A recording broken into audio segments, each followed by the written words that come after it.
much for joining us today. I'm Adi Yakabi, and please, if you can, just open up to us a bit, introduce yourself, let our viewers know who you are and what you do. So my name is Melanie Boulerice. I have been a registered nurse for 8 years now. I've been working in emergency trauma, and I am also the owner and founder of Nomadic Nurse Agency, which has been founded in August of 2019. Young entrepreneur that's basically started off with very simply with a bigger idea than just nursing. I love the emergency room. I love being there, but I do understand the impact that the hospital can have on all of us. So, and I want to diversify. I'm somebody that loves to diversify. Our viewers and from us, we just wanted to take a second and thank you for everything that you and everybody else around has been doing for us. I mean, it's been definitely an incredible responsibility and weight on your shoulders. So from everybody around us, we do want to give a moment of gratitude to you and everybody that's around. I'd love for you to share with us, how has COVID-19, how has it impacted your life from a personal and a professional level? On a personal level, I was already somebody that was very busy already, and COVID-19 affected me from, I'm somebody that loves to be social. So I loved, on my spare time, I'd love to go out and eat. I'd love to have a drink, sit down, and sometimes I would even do these things alone. So I was somebody that loved to be surrounded by people, good people. So to me, that was where it impacted, but I ended up shifting that into my profession, because when COVID happened, I was lucky that I was able to shift the issue from being social to helping others, and I was still interacting with people. So it didn't impact me in a negative way. It just changed. Mm-hmm. But it took a lot of it went a lot heavy into my professional era. So right now I find that when I'm spending time alone or I'm spending time personally, I prefer more of alone time now, because I'm so interactive with people. Regardless if whether I'm behind a gown, mask, glove, I'm interacting with so many people. So professionally, at the hospital, it was a huge impact. Yes, we were doing our job but it changed our practice.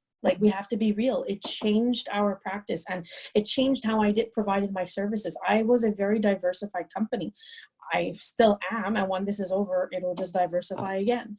But I started off with mentorship for nursing students. That just platform went online. I started with mobile nursing services, which that took a huge leap. But I also had emergency services for events, which got a huge cut. And I had in-house pharmacy services for my nurses, which took a cut. Mm-hmm. So for me, it was even though I lost in certain areas temporarily, or maybe forever, I bounced up in other ways. So it's a learning process, and it's an adjustment. Yeah, it must have been quite a roller coaster ride. Yes. And if you were to compare, what it was like professionally and personally from the beginning of when the outbreak just started versus where you are right now, what would you say is the one thing that stands out the most for you that just had a huge impact and the vast difference between the two? I'll tell you something, and it's going to be a little political. I understand my value so much more. As much as, I'll tell you something. In Quebec, in Canada, and we have free healthcare. We are blessed with free healthcare. That's not taking away from the positivity that comes from having free healthcare. However, people tend to misunderstand the value of a nurse, of a healthcare professional for that matter, actually. A lot of the time, I had to jack up my prices. Well, actually, no, that's not even true. I had to start, mobile nursing services was having a certain set prices. Okay. But I wasn't offering it as much because my clients would come to the pharmacy and get it for much cheaper because they were able to step out. Now they have no choice but to take the mobile, and I kept my prices the same. It's just, it looks like there was an increase because at one point I was in the pharmacy, but no, you're taking it, the nurse is coming to you, you're getting a service. And, you know, at the end of the day, the biggest thing I understood is like how I see myself as, how I value myself as a professional. That I learned a lot, and how people view. People don't understand. Because yes, they say like, you're a hero, we value you, we worship you. But when I say, well, this is how much it costs, and it's, listen, compared to the States, it's a fraction. Like, it's a fraction. You know, it's like, some people are taken back, but what I find amazing is a lot of people say, you know what, it's about time. And I did not expect that response. I got people saying, you know what, it's about time we put this foot forward. So understanding my value was like, I've taken courses on courses about charting your worth. And you want to know what? I've learned a lot, but it was still hard. Until a pandemic hit, that's when it went. So the value part was by far the biggest epiphany for me. Biggest. Oh, that's really powerful. Thank you so much for sharing that, because it's very true. And I mean, like me, I'm originally Russian, so my background as well, like the nurses and doctors there, I see the vast difference as well of the appreciation in Europe versus here, you know, so it's very beautiful to hear that. Was there one experience so far that you would say that really just, that touched your heart, that resonated, that left a mark? I'm somebody that loves to work in a team. And I work where I'm now, there's two aspects to this answer. One is when this COVID outbreak happened, the amount of people that rushed to see if I was okay for Nomadic Nurse Agency was like, it was beyond me. It was, people were like, hey, do you need something? Do you know that? And then a team just formulated. Like, I had a team at the pharmacy, but they were called for other duties. So, but we still kept in contact because some of them I work with. The people that came on board to help Nomadic Nurse Agency is beyond, like, I think it's beyond how much I appreciate it. But when I started working, when COVID outbreak happened at the hospital, the amount of stress that we went through to change policy, procedure, and everything. When I saw us working I was in the trauma room. There we go. I was in the trauma room, and we were working on a trauma patient coming in, and we had to gown up, glove, and all this stuff, but we're still trying to figure it out. And we had this whole trauma. We took care of it. And I get out of the trauma room, deglove, take everything off. And I went and the trauma surgeon that was working on the case with us was saying, we were debriefing. And what touched me is that day, that's when I looked at everybody. I was like, we are in this battle together. We are literally like, we are family now. Like, that's how I felt. I felt like that. I felt like, doesn't matter if I don't like that person or that doesn't matter. Like, if you need something, I got you at the end of the day. And this leads back to the next point of a doctor. I'm not sure if you saw this, but the Impact Montreal soccer team has a doctor that I work very closely with. I saw that, yeah. And this made me tear up because I'm not Indian. I'm from Trinidad, but I'm Indian descent, but I'm not Sikh. I'm not a man. But this doctor announced to us way before the post was put out about him shaving his beard. People don't understand the impact of that, but I understand because I knew him. I didn't know him as deeply as others, but we got to know each other. I understood his religion because of my own experiences. And when that happened, and when he announced it and he had a tear in his eye, I swear that's when we were all like, we're family. We are family. Like, this is it. No matter who you like or don't like, we are one. It really struck a core. No, absolutely. And I think it was absolutely great. It was beautiful. And I feel like throughout this whole experience of COVID, I mean, as much as there was a lot of, negativity and pain that has been associated with this, there's also been a lot of, growth and development on an emotional, but also on a personal level for a lot of individuals throughout this whole experience. So even though we've had to socially distance, I feel like it's really brought a lot of people closer. And if you had to, you had to take a step back and look throughout this experience of what you've learned, what you've gone through, what you continue to go through every single day now, what your reality is just a little bit different, from everybody else's realities as a spectator almost and a bystander. If you had to forecast a vision and a message for this post-COVID world, how do you envision a post-COVID world? How is it different from before? Is there something that stands out to you the most that you would really like to see and hope for? Gratitude. We thought we understood what gratitude was. We did not.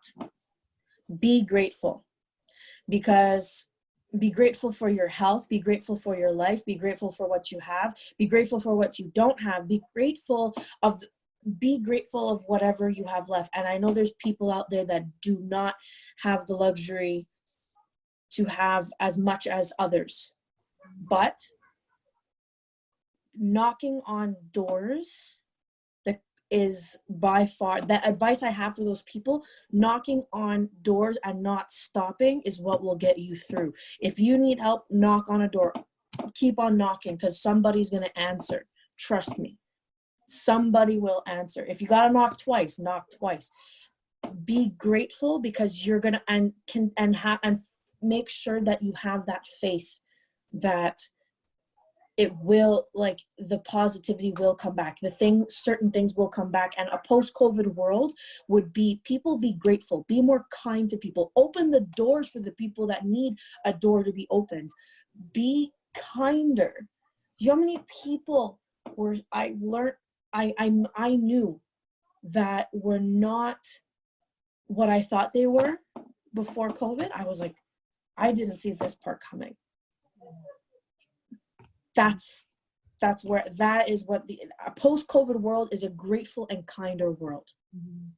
Yeah, no, I could not agree more. Honestly, like the amount of clarity, I think, and that's the whole thing about Venti Venti is like a clarity that has been given to us throughout this whole experience that we're hoping will continue on, post-COVID as well. But I agree with you. It was the same thing for me. Like, there's so many things that, we were able to see throughout this experience. We're like, oh, okay, interesting, but 100%. Thank you for sharing that. It's very beautiful and very eloquently put.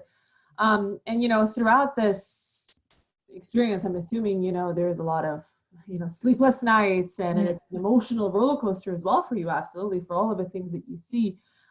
Is there a specific ritual or a method or something that you use to keep yourself motivated and keep your mental health in check throughout this entire time? So I just had to recreate that, because for the past 2-3 months, I've been doing a lot on my own until I started delegating my tasks. And when I started delegating those tasks, it made such a difference in my life. And that was the first, anchor to going back to myself again. And the next step was, one ritual that I have is take the morning to myself. I need my cup of coffee. I need my morning. I need to be able to have I've rested the night. I need to be able to gather myself for my morning. And I've been my goal is waking up earlier. I start waking up at 7:30. I want to wake up a little bit earlier. 5 a.m. club. I'm doing my best. But Robin Sharma, all the way. I know, I'm trying. But I'm the best thing that I did to create my rituals all over again is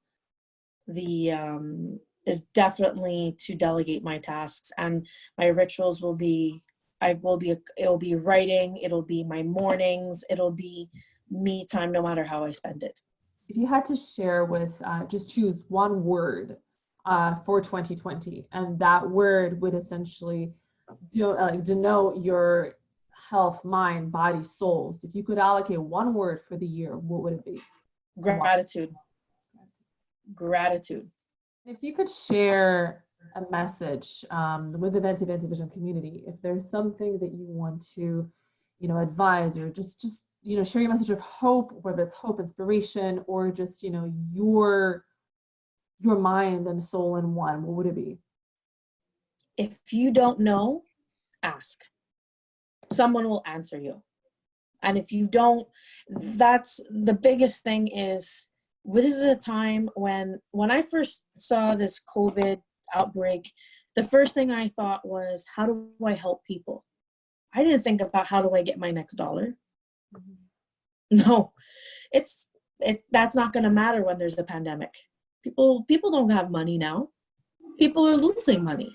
Why would you gotta ask the questions. Don't hesitate to ask. Like, if you don't know, am I doing this right? Hey, I need this. Like, how do I get there? Ask the questions. Ask away. And if somebody is not going to give you the answer, that's because their answer wasn't worth it for you. What do the next 2 to 3 months look like for you? And what can you say they would look like for us?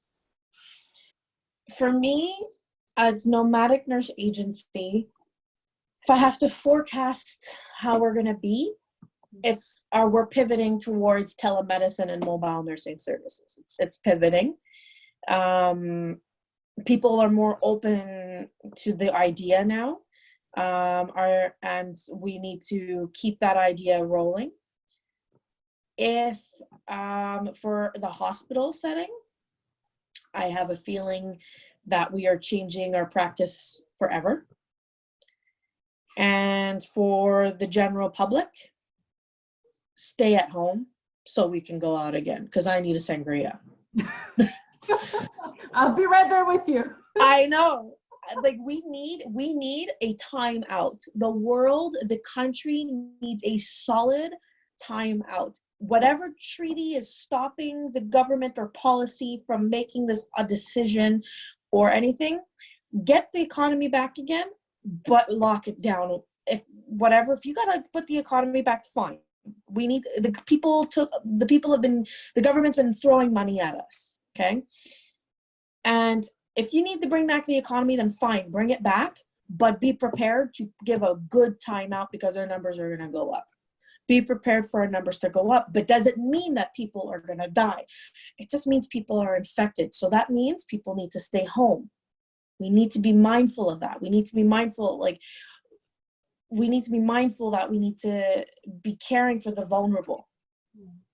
So think of others when we do this for the next 2 months, because yes, our economy is going up. Yes, we're gonna have businesses kick back up. We're having businesses kick back up. All these things, but be prepared for our numbers to go back up with it. So be prepared to get a timeout, or as I hope the government would do it. I hope, just so that it ends, because I want it done. I'm ready. I'm ready to go and have a sangria with you. That's it. All right. Well, thank you so much, for making the time and for sharing, your voice and your vision, and, for giving your heart and soul into, everything that you do. Thank you so much for everything. It means a lot.